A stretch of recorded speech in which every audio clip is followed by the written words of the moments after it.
আসসালামু আলাইকুম, শাওলিন কিচেনে সবাইকে স্বাগতম। আশা করি বন্ধুরা ভালো আছেন।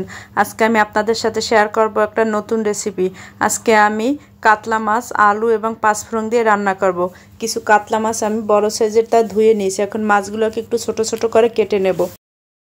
মাছগুলো কাটার পর সামান্য হলুদ এবং লবণ মাখিয়ে নিয়ে নেব। মাছগুলোকে ভাজার জন্য ফ্রাই প্যানে দিয়ে দেব। মাছগুলোকে আমি লাল করে উল্টে পাল্টে ভেজে নেব। মাছগুলো ভাজার পর চুলায় একটা কড়াই বসিয়ে দিয়ে দিলাম 3 টেবিল চামচ সয়াবিন তেল। এর সাথে দিয়ে দিলাম 1 চা চামচ পাঁচফোড়ন এবং 1 মুঠ পেঁয়াজ কুচি। এখন পাঁচফোড়ন এবং পেঁয়াজ একটু ভালো করে ভেজে নিলাম।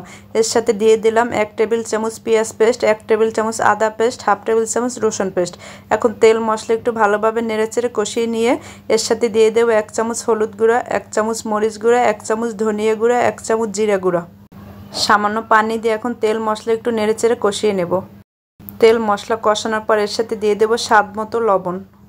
আর এখানে আমি 2-3টা আলু গোল গোল করে ছোট ছোট করে কেটে নিয়েছি। এখন তেল মশলা কষানোর পর এর সাথে আলুগুলো দিয়ে দিলাম। আলুগুলো দিয়ে ভালোভাবে নেড়েচেড়ে কষিয়ে নেব।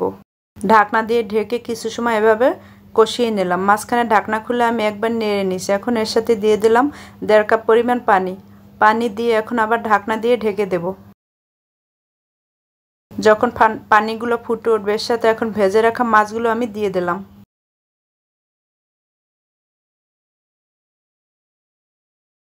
মাছগুলো ভাজার যে তেল ছিল সে তেলটাও এর সাথে দিয়ে দিলাম। এর সাথে দিয়ে দিলাম 2-3টে কাঁচামরিচ। 2-3টে কাঁচামরিচ দিয়ে ঢাকনা দিয়ে ঢেকে রান্না করব কিছু সময়। তারপর রান্না করা শেষে আমি মাছগুলোকে একটা সার্ভিং বলে বের নিলাম। দেখুন বন্ধুরা, তৈরি হয়ে গেল দারুণ স্বাদের পাঁচফোড়ন দিয়ে কাতল মাছ এবং আলু রান্না। আপনাদের যদি পাঁচফোড়ন দিয়ে আলু কাতল মাছের রেসিপিটি ভালো লেগে থাকে আমার ফেসবুক পেজকে ফলো করবেন, ফ্রেন্ডস ফ্যামিলিকে শেয়ার করবেন, আমার ইউটিউব চ্যানেলকে সাবস্ক্রাইব করে বেল আইকনটি বাজিয়ে রাখবেন যাতে নতুন ভিডিও পেতে পারেন। সবাই ভালো থাকবেন, সুস্থ থাকবেন। আল্লাহ হাফেজ।